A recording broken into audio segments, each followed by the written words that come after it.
Hi folks, how you doing? I'm Ross Minton. This is Grow Your Own Life.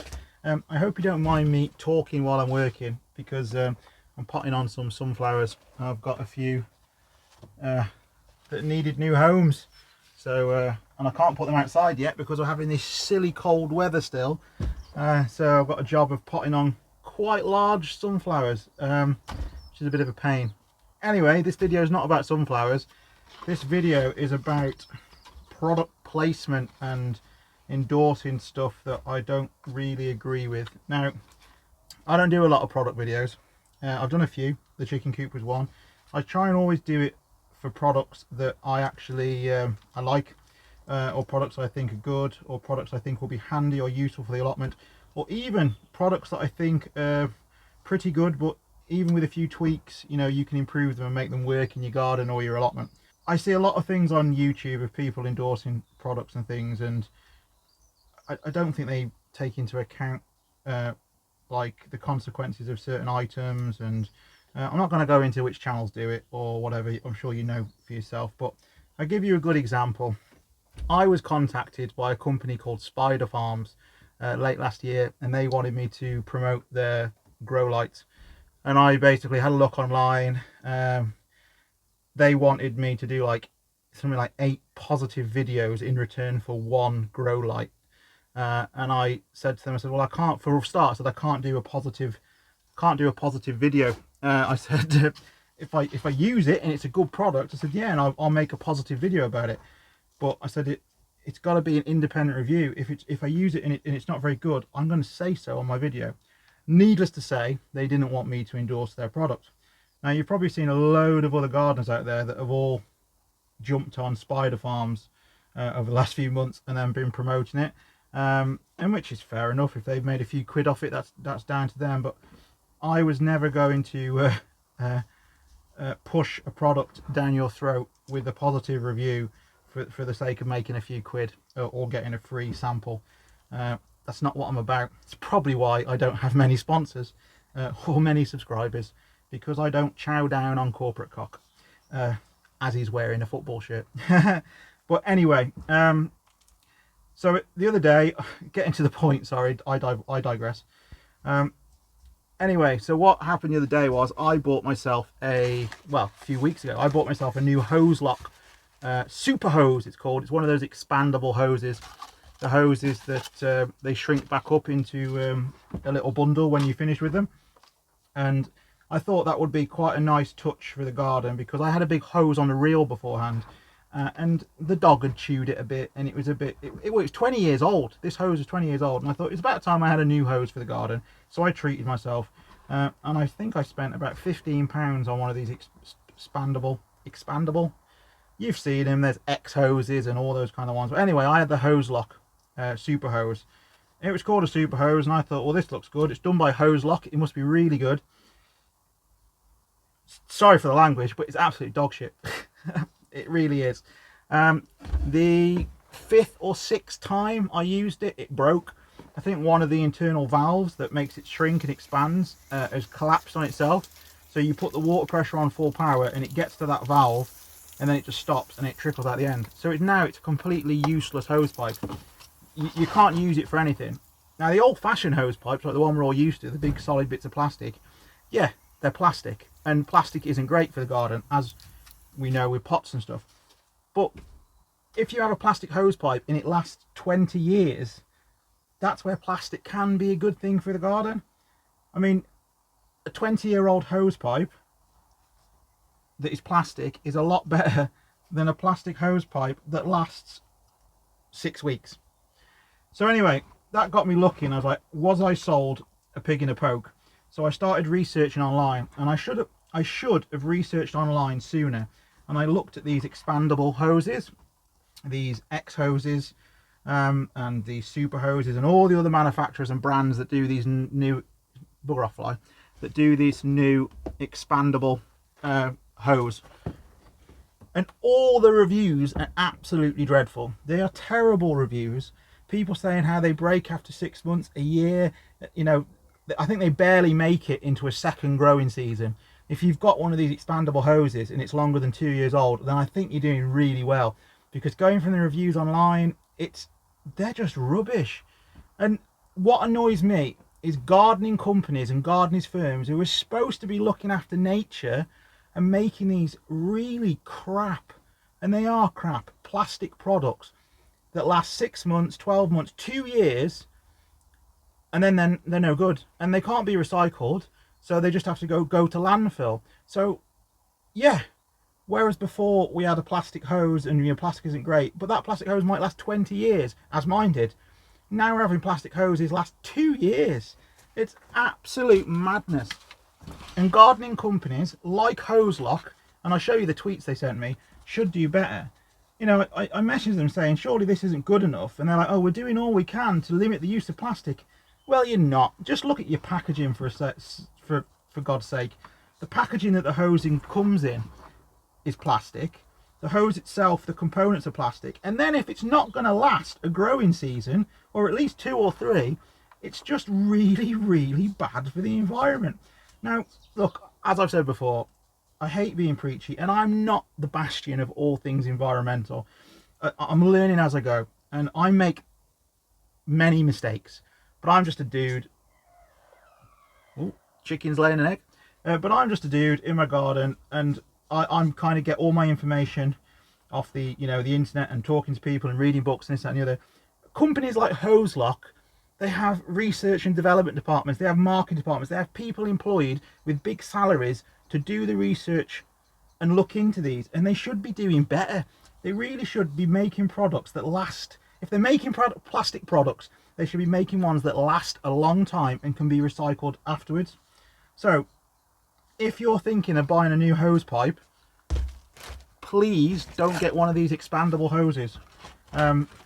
They don't get me wrong, the first 3 times I used it, I thought, this is good. It folds itself up, it curls itself all down the garden, it's brilliant. But again, if they're gonna last 12 months, it's a waste of money, it's a waste of plastic, and it's just bad design. And like I said, have a look online, do your own research. A lot of people are having this issue with these expandable hoses. Some of the articles go back to 2015, so we're looking 6 years, and they're still making the same dodgy designed hose pipes that don't last very long. Do you know what, guys? I would love to hear from you in the comments. If you've had one of these hoses and it's been really bad, then let me know. Or if you've had one and it's been really good and it's 7 years old and it's still going strong, please drop me a comment and let me know. I'm all for hearing both sides of a story and an argument. And if you're watching this from Hose Lock and you want to get back to me and, I don't know, prove me wrong and show me how you're recycling plastic and doing your bit, then please do so. But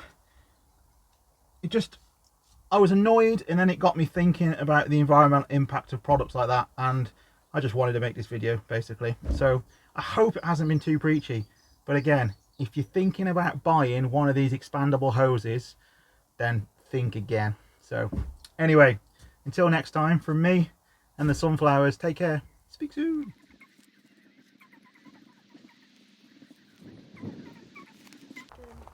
Yeah. Have you done it?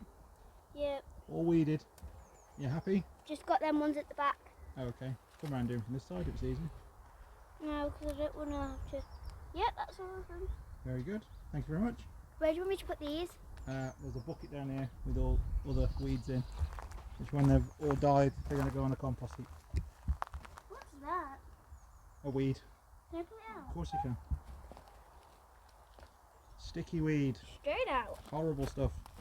Do you want me to find some of them? What, sticky weed? Yeah. Yeah, there's loads of it. Fill your boots. It's all over there, look. By the sink. Down in that corner. Oh, I meant by the greenhouses. Yeah, if you see any sticky weed, pull it up. Okay. I'm starting this one. What's that? Is that a sticky weed as well? That is a weed, but it's not sticky weed. You can pull it if you want.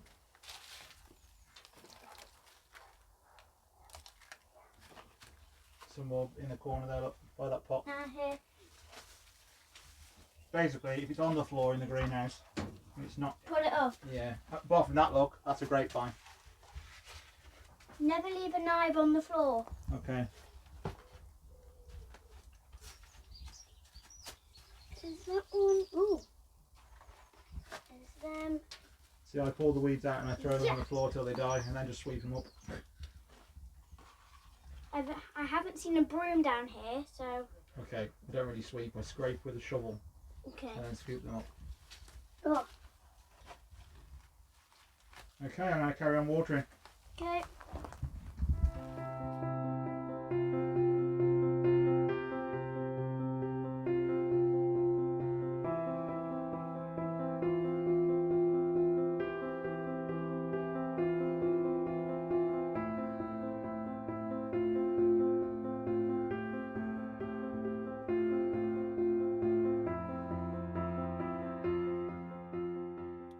Hi folks, how you doing? I'm Ross Minton. This is Grow Your Own Life. Apologies for the weird camera angle, but it's an absolute glorious day, and no matter where I stand on the allotment, I'm getting sun directly at the screen, in my face, everywhere.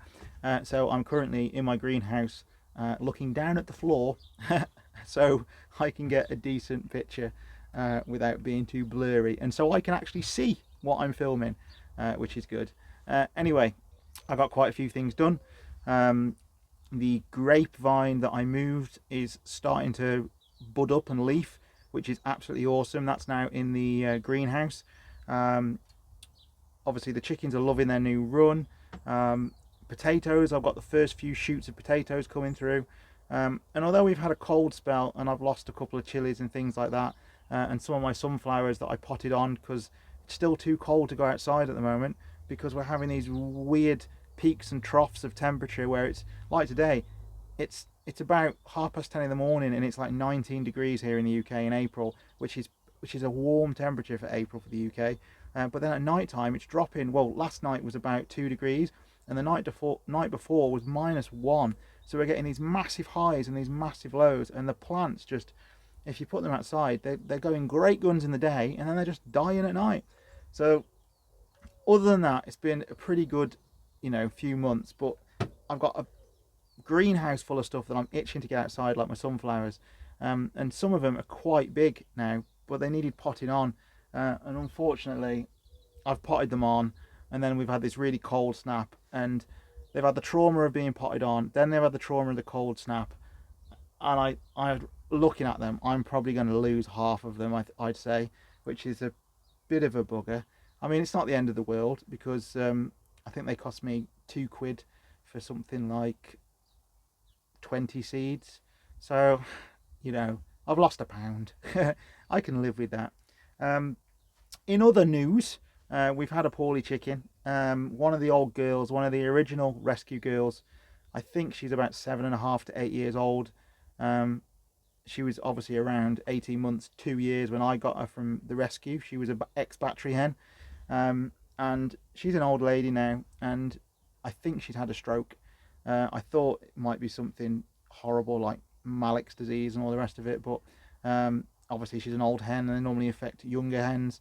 And I thought, it could have been a lot of different things, but I took her home last night. I left her with the other chickens because they were doing a really good job of looking after her. But in the end, I decided to take her home, and I could see where she's messed herself because she's struggling to go to the toilet, and her one side, her leg and her wing are both affected, which makes me think that she's had a stroke. Now, she had a few worms the other day and she ate a little bit of a tomato today, but she's point blank refusing water, so I'm pretty sure that she knows that her time is up, kind of thing, which is, it's really sad actually. And to be truthful, really, sorry,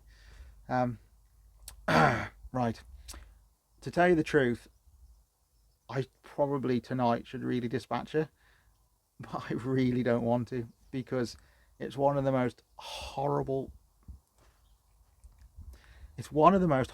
things that a chicken keeper has to do, and I really don't like doing it. I know you could take her to a vet's and stuff, but I think it's like £35 or something for the vet to give them the injection, and I haven't got £35. That's like my egg budget for the year gone. And if I'm trying to be sustainable, then I've got to deal with this. And I've done it before in the past, but for some reason this particular chicken is just getting to me, as you can tell. So yeah. Anyway, onwards and upwards. So yeah, so that's been a bit of a pisser. Sorry for the bad language. But other than that, things are going all right. The new apple trees that I planted last year, they're coming into blossom. The old apple tree as well, since I pruned it, it seems to be doing really well. That's got a load of blossom on, and I'm really hoping we don't have a hard snap like last year that kills it all off. My cherry tree at home is in blossom. The yellow raspberries are popping up. Basically, the allotment is getting into full swing now. I just really hope that we can get rid of these cold nights soon, and we can, get to proper spring temperatures at night. 5 to 7 degrees rather than -1 to 3 degrees. Because I'd really like to, start getting things outside. I'm trying to think what else has happened. Oh yeah, we're still doing the food waste box. We're still, and so we're now 5 months into doing a £10 weekly shop with a few top ups. And like I've said to you before, we're not living in hemp underpants like complete hippies. We've, again, we had fish and chips the other night, which is 2 lots of fish and chips in 3 weeks, and I thoroughly enjoyed it. But I suppose I am enjoying it more because I'm living frugally and I'm not having junk food all the time. So when I do get junk food, it's like a massive treat. It's like it was when I was a kid. It was like, wow, love it. Yeah, and to be fair, fish and chips isn't really that junk food, is it? I suppose the chips are, but mushy peas and a big piece of cod, food of the gods. That's going really well. We've had so much fruit and vegetables lately. It's criminal what people have thrown away. My kitchen currently is full of apples and satsumas and swedes and leeks, carrots, parsnips, spinach, cabbage, cauliflower, courgettes, chilies, tomatoes. We've had garlic, ginger. They've started giving us KFC, which is a bonus. Apparently KFC, after the food sat there in the heat cabinet for 10 minutes, they bag it up, stick it in their chiller. It gets fast frozen, and then all you've got to do is heat it through in the oven, which takes about an hour. That's great. I mean, the amount of recipes that I've come up with, wraps and stews and stir fries and fried rice dishes and noodles and all that kind of stuff, using basically KFC that I've chopped up, had it on sandwiches and all kinds of things. And to be fair, and sometimes I was just eating KFC. But again, having these nice foods that were basically a waste product that was good. Nothing wrong with them, absolutely nothing wrong with them, other than the fact that once it's been cooked, KFC only leave it for 10 minutes, and then it basically gets thrown in the bin. But not anymore. It's saved from landfill and it's in my belly. But yeah, so all of that stuff is going really well. Everything's going cool in the gang. I'm trying to put in a load of flowers as well at home. The front garden's starting to look really good. The back garden, I've topped off and top dressed all my pots, and they're looking good. And to be perfectly honest, I'm quite pleased with myself. Because I feel like I'm a little bit ahead of things. I've even built myself a garden sofa using scrap wood that I got from Wickes's, which is a hardware store in the UK, like a big chain. And it was all cracked and twisted and damaged wood, which I basically managed to haggle down to 50% off. So this garden sofa cost me £20. And those of you who have followed my Instagram account will probably have seen it, but I'll stick a picture there for you. And considering this is my first ever DIY project, since getting the impact driver, I've just got the bug now and I want to do more things, but it's giving me a nice little learning curve. I've built the sofa. The next thing to do is to build a shed base for the summer house. I've ordered the wood, or my other half has ordered the wood from a local lumber yard. I didn't want damaged or second wood for that because I want it to last as long as possible. So it didn't cost that much actually, but a 3 meter by 3 meter shed base, which I'm going to build myself, is going to cost me about 65 quid, maybe 60 quid, including screws and everything else. So I think that's all right, because when you go on eBay and other places and buy a shed base, you're looking at like 150 to 200 pounds, and if I can do it for 65, bargain. And then the plan is, once I've built that shed base, I'm then going to take every panel of the summer house and I'm going to repair it and paint it one at a time before I put it up. So it's going to be like a restoration project. So fingers crossed, watch this space, and I'm going to film as much of that as possible, and you can see me restoring the summer house, because it's going to be hopefully a nice little reading nook for my other half, and it's also going to be a bit of an art studio for me to do more artwork. Anyway folks, I hope you're all doing well. As always, take care. Speak soon.